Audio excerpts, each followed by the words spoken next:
رمضان شریف وہ برکت والا مہینہ ہے جس کے آنے سے قبل خود رسول کریم علیہ السلام نے خطبہ ارشاد فرمایا ہے۔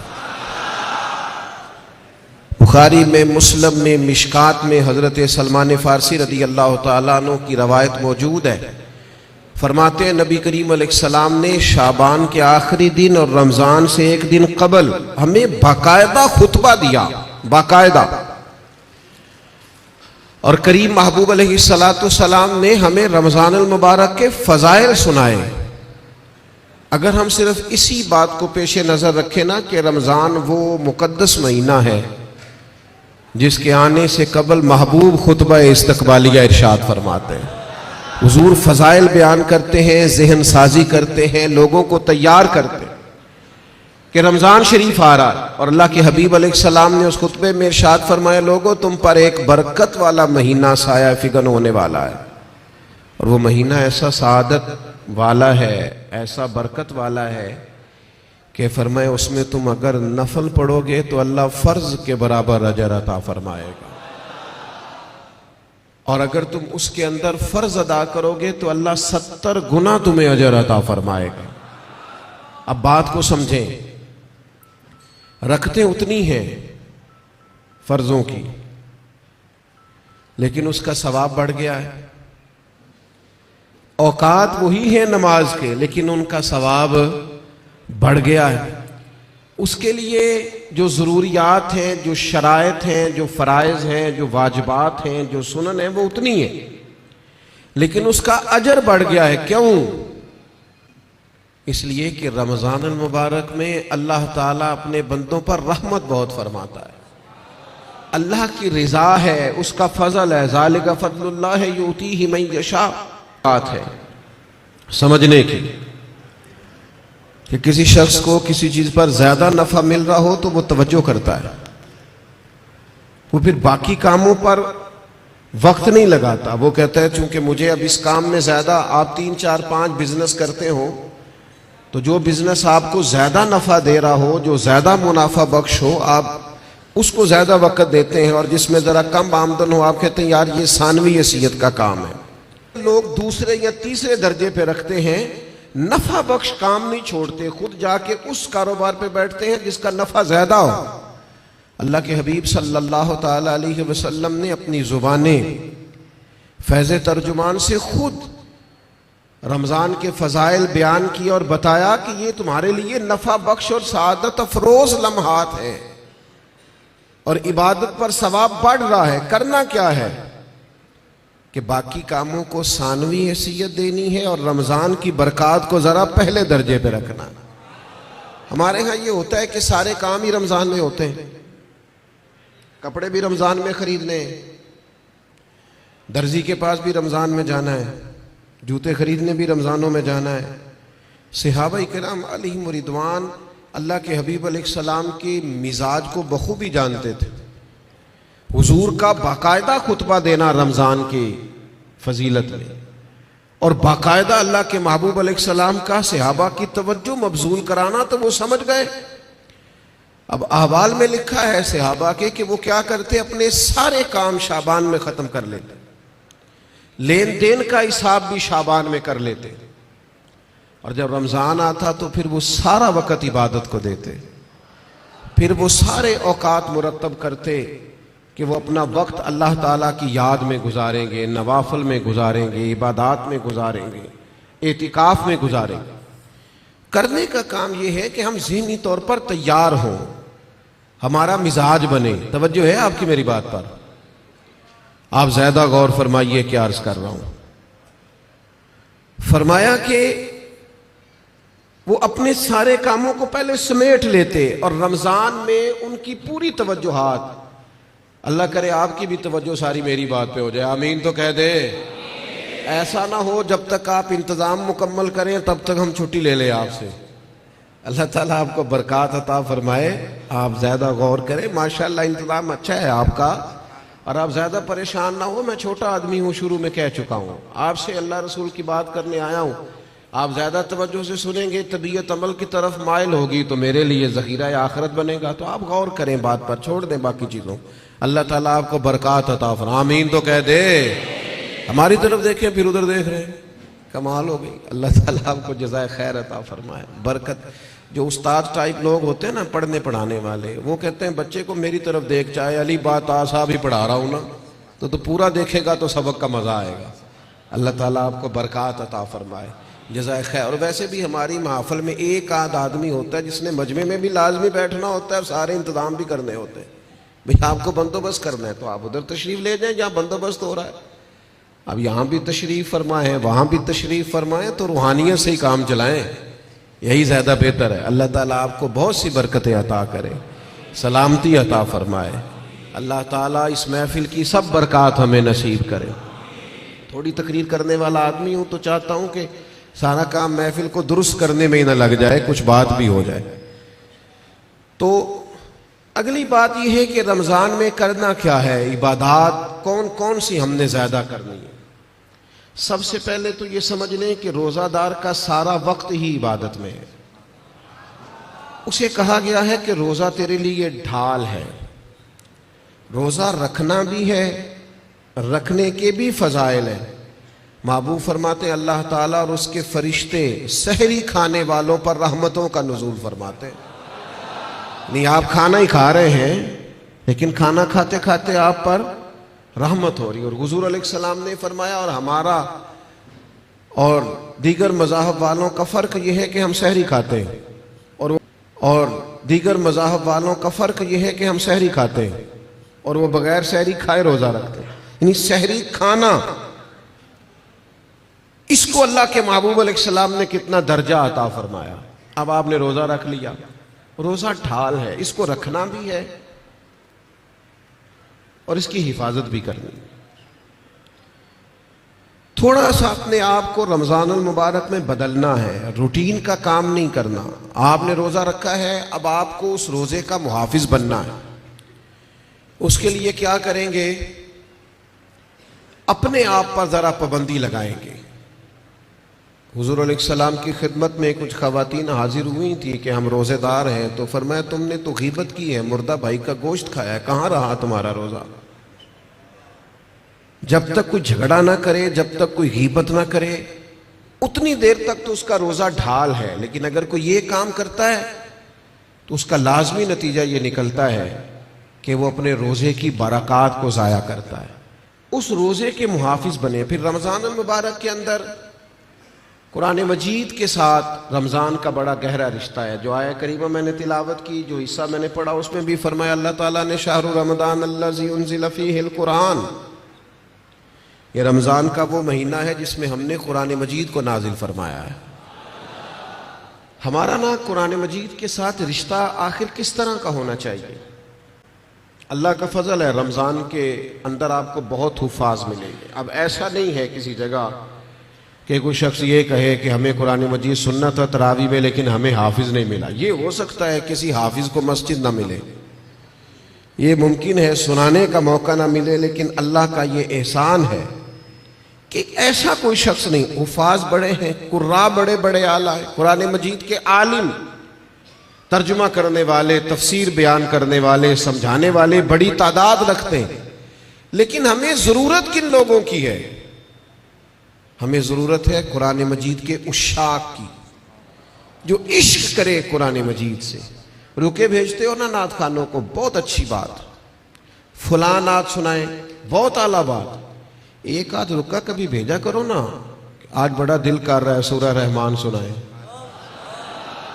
ایک آدھ رکا روانہ کرو نا اسٹیج کی جانب. کبھی جب قاری صاحب تلاوت کر رہے ہوں تو انہیں کہا بہت دل کر رہا ہے آج آپ نا ہمارے سامنے سورۃ الحجرات کی تلاوت کریں.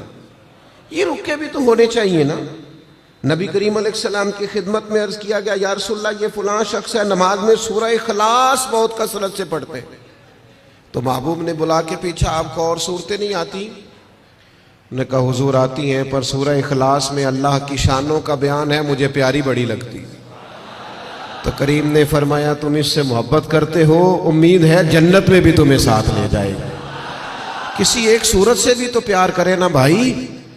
وہ جو سورہ ملک پڑھتے تھے اور پھر قبر سے بھی ان کے سورہ ملک پڑھنے کی آواز ہی آ رہی. تو یہ والا پیار بھی تو کریں نا آپ قرآن مجید کے ساتھ، دلچسپیاں ہو، ذوق ہو۔ امام شافعی رحمۃ اللہ علیہ فرماتے ہیں کسی شخص نے پورا قرآن مجید نہ بھی سمجھا ہو تو اگر وہ صرف سورہ عصر کو سمجھ لے، انتہائی جامع، انتہائی مختصر، اور دین کا پورا مفہوم سورہ عصر میں بیان ہوا، اگر وہ صرف سورہ عصر سمجھ لے تو اس نے دین کے سارے مفہوم کو سمجھ لیا ہے۔ اور صحابہ کا اتنا مضبوط مزاج تھا ان باتوں پر کہ جب وہ کسی سے ملاقات کرتے، السلام علیکم ہوتی، تو اتنی دیر تک جدا نہیں ہوتے تھے جب تک سورہ عصر کی تلاوت نہیں کر لیتے تھے۔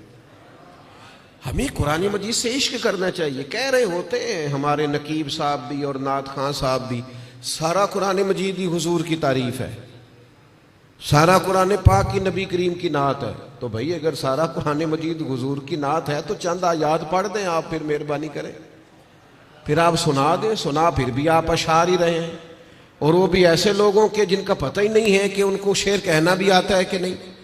قرآن مجید سے دلچسپی پیدا کریں۔ حضرت ابو موسیٰ اشعری رضی اللہ تعالیٰ عنہ خوبصورت قرآن مجید پڑھتے تھے، تو حضرت عمر انہیں بلا کے فرمایا کرتے تھے، ابو موسیٰ ذرا مجھے میرے رب کی یاد تو دلانا، تو وہ اشارہ سمجھ جاتے اور فوراً قرآن مجید کی تلاوت شروع کرتے۔ قرآن پاک سے پیار کرے، یہ رمضان کا قرآن سے خاص رشتہ ہے۔ مجھے نہیں پتا آپ بڑے شہر میں رہتے ہیں، میرا تو ایک چھوٹے سے علاقے سے تعلق ہے۔ ہم جب چھوٹے ہوتے تھے تو گھروں میں بہن بھائیوں کی، حتیٰ کہ بڑوں کی بھی دوڑ لگی ہوتی تھی، قرآن مجید سارا سارا دن تلاوت ہوتی تھی، اور ایک دوسرے سے پوچھا کتنے سپارے ہوئے، میں نہیں بتاؤں گا، تو پہلے بتا تیرے کتنے ہوئے۔ اور اگر وہ پوچھنے کو آ جاتے تھے، دیکھنے کو آ جاتے تھے کون سا پارا پڑھ رہے ہیں، تو چھپایا جاتا تھا۔ لیکن کیا کروں میں کس درد سے یہ بات کروں۔ اب موبائل صرف جوان بیٹا ہی زیادہ استعمال نہیں کرتا، اس کا باپ بھی بہت استعمال کرتا۔ اب ٹیلی فون پر صرف بچے نہیں لگے ہوئے، ان کی اماں بھی بہت استعمال کر رہی۔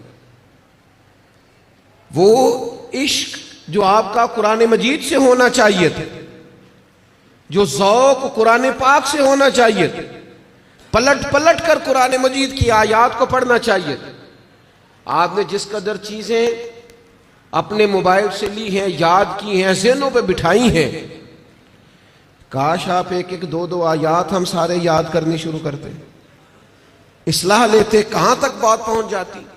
سیدہ طیبہ طاہرہ حضرت عائشہ صدیقہ رضی اللہ تعالی عنہ بیان فرماتی ہیں کہ نبی کریم علیہ السلام ہر سال رمضان المبارک میں قرآن مجید کا دور فرماتے تھے حضرت جبریل امین کے ساتھ، یعنی پورا قرآن مجید محبوب حضرت جبریل امین کو سناتے اور وہ نبی کریم کو سناتے، اور فرماتی ہیں جس سال حضور کا وصال ظاہری ہوا ہے اس سال 2 مرتبہ سرکار نے قرآن مجید سنایا، اور 2 بار سنا ہے۔ چلیں یہ ذوق تو پیدا کریں، قرآن مجید سے اپنی دلچسپی پیدا کریں۔ 2 سپارے تو قرآن مجید کے روز ہمیں پڑھنے چاہیے۔ وعدہ نہیں لے رہا، ارادہ کرا رہا ہوں، 1 پارہ مسجد میں پڑھیں صبح۔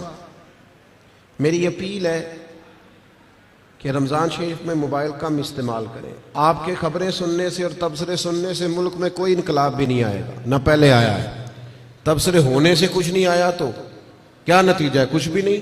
میں جی خبریں سنتا ہوں، آپ 1 مہینہ خبریں بھی رہنے دیں، آپ کے جو تعلق کی بات ہے کوئی مجبوری آپ دیکھیں، باقی چھوڑ دیں، وقت قرآن مجید کو دیں۔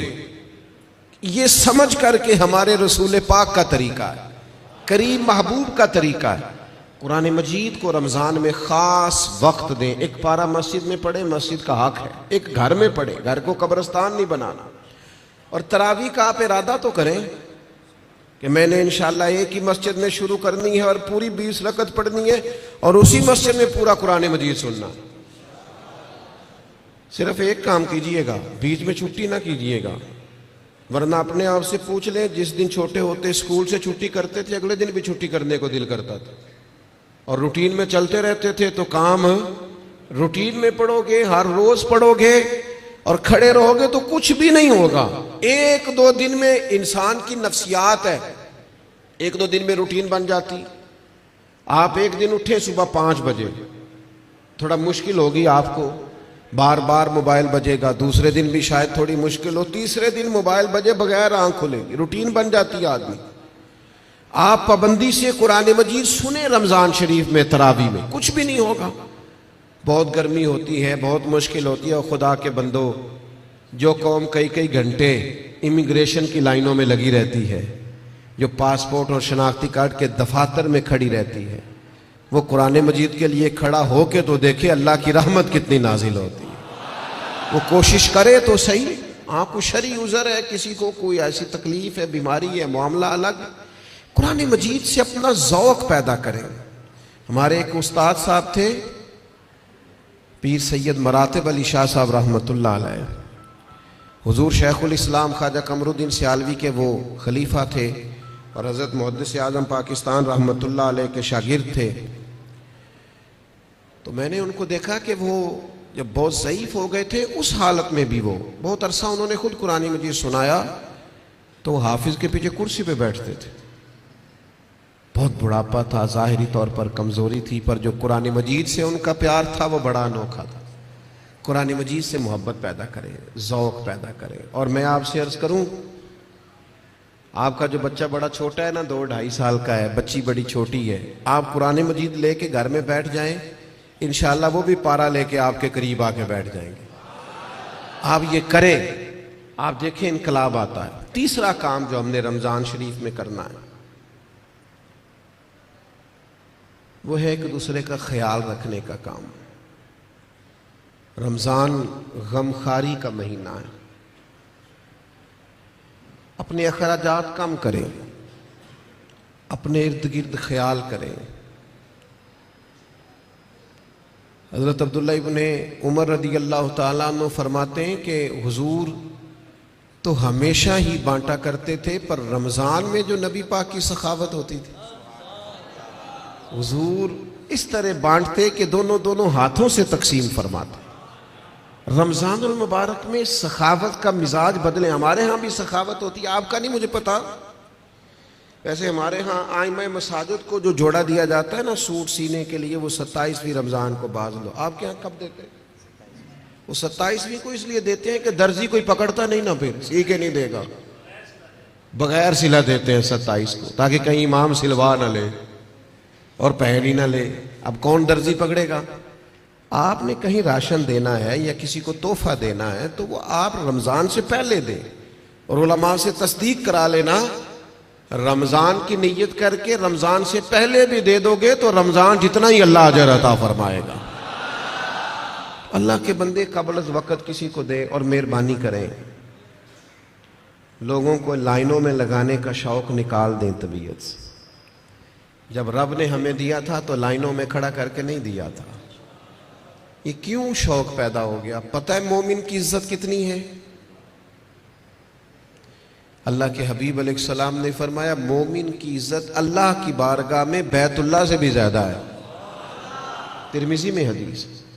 شوق آ گیا لوگوں کو لائنوں میں کھڑا کر کے دیتے ہیں۔ آپ کو پتہ ہے، اور جس طرح الیکشن کے دنوں میں لسٹیں بنتی ہیں نا کس کا ووٹ کہاں ہے، اس طرح غریبوں کی لسٹیں بھی پہلے سے بنائی جا سکتی ہیں کہ کون ضرورت مند ہے، اور ایک جگہ پہ بیٹھ کر ہی بن جاتی ہیں۔ سب ہو جاتا ہے اگر کرنا ہو۔ میرے عزیز، لوگوں کو دیا جائے، اور دیکھنا، یاد رکھنا، اگر رمضان میں بھی کوئی کریانے والے کے پاس کھڑا ہو کے کہہ رہا ہونا کہ یار بس 2 دن اور نکالو میں تمہارا قرض چکاتا ہوں، تو پھر میرا خیال ہے کہ ہمیں اپنی افطاریاں اور سیاسی افطاریاں تھوڑی بند کر لینی چاہیے۔ پھر ہمیں غور کر لینا چاہیے کہ رمضان شریف میں بھی لوگ گزارشات پیش کر رہے ہیں۔ خدا کے بندو، اس تفریق سے ہم کب نکلیں گے کہ بس ہمیں لوگوں کو خیرات ہی دینی ہے؟ آپ لوگوں کے دکھوں کا مداوع کریں، آپ تعلیم کو عام کریں، روزگار کو عام کریں، اور آپ لوگوں کی ضروریات کی کفالت کریں۔ ایک شخص صرف دے اور ایک آدمی کو دے، لیکن اس کی ضروریات کا خیال کریں۔ اس طرح کا رویہ کہ مجھے 100 جگہ پہ دینا. حضرت عمر بن عبدالعزیز کے زمانے میں ایک شخص کو زکوٰۃ لگتی تھی, اتنے لوگوں نے زکوٰۃ دی, اس نے کاروبار کیا کہ اگلے سال وہ خود زکوٰۃ دے رہا تھا. لیکن وہ ہم تو لوگوں کو اس طرح کا رویہ رکھتے ہیں کہ بس ٹھیک ہے, یہ کام چلتا ہی رہنا چاہیے. تو آپ اپنی طبیعت میں رمضان میں سخاوت کا مزاج پیدا کریں اور اپنے ارد گرد ڈھونڈیں.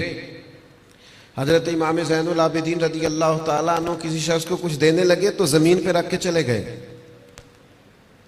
اور پھر آواز دی, وہ میں نے کچھ آپ کے لیے تحفہ رکھا ہے فلاں جگہ, اٹھا لیجئے گا. تو کسی نے کہا حضور آپ نے نیچے رکھا ہے, دے دیتے. فرمانے لگے لیتے وقت وہ آنکھیں بھی نیچی کرتا, اس کی زبان پر شکریہ کے الفاظ بھی لڑکھڑاتے ہوئے آتے, اور وہ مجھے محسن جان کر اپنے مزاج میں تھوڑا کمزوری بھی محسوس کرتا. تو میں جلدی سے اس لیے آ گیا ہوں کہ کہیں اس کو نظریں نہ جھکانی پڑے, اللہ کی رضا کے لیے دیا ہے. ہمارے حضرت فرمایا کرتے تھے کسی غریب کی بیٹی کی شادی کراؤ تو پھر خود اس شادی میں نہ جانا, اس لیے کہ وہ تو پھر بیچارہ تمہارے آگے پیچھے پھرتا رہے گا, نظریں جھکائے پھرے گا. تم نے تعاون کر دیا, اب گھر رہو. چوتھا کام جو ہم نے رمضان میں بہت زیادہ کرنا ہے وہ دعائیں مانگنے کا ہے. دعا مومن کا ہتھیار ہے. کچھ لوگ کہتے ہیں دعا سے کیا ہوتا ہے. میں نے کہا اگر رسول رحمت دعا مانگے نا تو اللہ حضرت عمر جیسے لوگوں کو دین میں داخل کر دیتا ہے. وہ دعا کی طاقت کا ہی نہیں پتا. دعا تو ہتھیار ہے مومن کا. دعا سے انقلاب آ جاتا ہے, کایا پلٹ جاتی ہے. دعا کرو کوئی دعا دینے والا ملے, دعا کرو کوئی پچھلے سحر اٹھ کر دعا دے. کوئی بیٹھا ہوا مجھے دور دعا دیتا ہے, میں ڈوبتا ہوں پر سمندر اچھال دیتا ہے. اللہ کرے کوئی دعاؤں میں یاد رکھے. دعائیں مانگیں اور دوسروں کے لیے زیادہ مانگیں. آپ نے زیادہ غور کیا ہے, میں سمجھ گیا ہوں کہ دوسروں کے لیے ہی مانگیں. یہ بڑا مشکل کام ہوتا ہے, لیکن آپ دوسروں کے لیے مانگیں. حدیث میں فرمایا جو دعا تم کسی کے لیے مانگتے ہو اللہ پہلے تمہیں عطا فرماتا ہے. آپ مانگیں گے تو وہ تو کرم ہوگا. اپنے لیے بھی مانگیں پر دوسروں کے لیے بھی مانگیں. دل بڑا زخمی ہے, طبیعت بڑی بے چین ہو جاتی ہے جب فلسطین کے لوگوں کی تکلیف دیکھتے ہیں. ہم نا خبروں میں تھوڑے دن رہنے والے لوگ ہیں, ہمارا مزاج ہے جو خبر چل گئی اس کے پیچھے ہو لیے. جن علاقوں میں سیلاب آیا تھا وہ سارے لوگ اپنے اپنے گھروں میں سیٹ ہو گئے, کاروبار چل گئے, لیکن خبریں ختم ہو گئی ہیں نا تو ہم بھی چپ کر گئے. فلسطین کی چند دن خبریں ذرا زیادہ تھیں تو ہم بھی ذرا زیادہ بات کر رہے تھے. اب وہ خبریں ختم ہو گئی, جنگ تو ختم نہیں ہوئی, تکلیف تو ختم نہیں ہوئی. خدا کے بندوں جو زخم لگے تھے وہ تو نہیں بھرے. آنسو تو اپنی جگہ پہ ہیں, درد تو اپنی جگہ پہ, لیکن ہم خاموش ہیں. ہمارے وہی سٹیٹس ہے, وہی آنا جانا, وہی پھرتیاں ہیں, وہی کھانا پینا ہے. ہمیں کسی سے کیا لگے الا ماشاء. اپنے مسلمان بھائیوں کا درد سمجھو. اپنی تجوریاں بھرتے جانا اور کسی کا خیال ہی نہ کرنا, اس کا معنی یہ ہے کہ دل سخت ہو گیا. اللہ کے پیارے حبیب علیہ السلام سے ایک شخص نے پوچھا تو حضور دل سخت ہو گیا. فرمایا کوئی یتیم ملے نا, اس کے سر پہ ہاتھ پھیرا کر, اللہ تیرے دل کو نرمی عطا کر دے گا. ان پر دیکھیں. میں بات سمیٹنے لگا ہوں. 5واں کام جو رمضان شریف میں ہم نے کرنا ہے وہ ہے محاسبہ. ہمیں سوچنے کا وقت ملے گا, ہم روزے سے ہوں گے, بیٹھنے کا موقع. ہمارے صوفیہ ایک مراقبہ کراتے ہیں. اب تو خیر ہم جو صوفیہ کی جماعت ہیں ہمیں بھی طرز کا نہیں پتا کہ صوفیہ کا اصل طریقہ کیا ہے. نہ ہمارے ہاں وظائف پڑھنے کا وہ رواج ہے, نہ اکیلے میں بیٹھ کے کچھ دیر مراقبے کی وہ کیفیات ہیں, نہ دعا اور مناجات اور وہ اکیلے کی عبادتیں تنہائی کی, دوسروں سے کٹ کے اللہ کو یاد کرنا, تھوڑی دیر کے لیے کرنا لیکن تنہائی میں. ہمارے ہاں جو چیز بھی ہوتی ہے وہ چونکہ زیادہ تر اجتماعی ہوتی ہے تو اجتماعی چیزیں زیادہ تر فیس بک پہ ہوتی ہیں, تو پھر وہ اس کی وہ کیفیت نہیں رہتی. وہ ذوق نہیں رہتا۔ آپ رمضانوں میں تھوڑا اکیلے بیٹھیں، تھوڑا تنہائی میں وقت گزاریں۔ غار حرا میں تنہا بیٹھنا بھی تو نبی کریم کا طریقہ ہے۔ غار ثور میں 3 دن سب سے کٹ کے اسلام رہبانیت کی نفی کرتا ہے، لیکن کچھ دیر کے لیے خلوت کرنا، اکیلے میں بیٹھنا، تھوڑی دیر اپنے آپ سے گفتگو کرنا، ڈھونڈتا پھرتا ہوا ہے اقبال اپنے آپ کو، آپ ہی گویا مسافر، آپ ہی منزل ہوں میں۔ زمانہ بیت گیا، ہم نے اپنے آپ سے بات ہی نہیں کی۔ اپنے آپ کو بھی تو کٹہرے میں لانا ہے نا، اپنے آپ سے بھی تو کئی سوال پوچھنے والے ہیں نا، اپنے آپ سے بھی تو بات کرنی ہے نا کہ میاں تیرے اوپر اللہ کی نعمتیں کتنی ہیں اور تیری محنت کتنی ہے، حساب دے۔ اللہ کے انعام کتنے ہیں اور جواب میں تیرا شکر کتنا ہے، حساب دے۔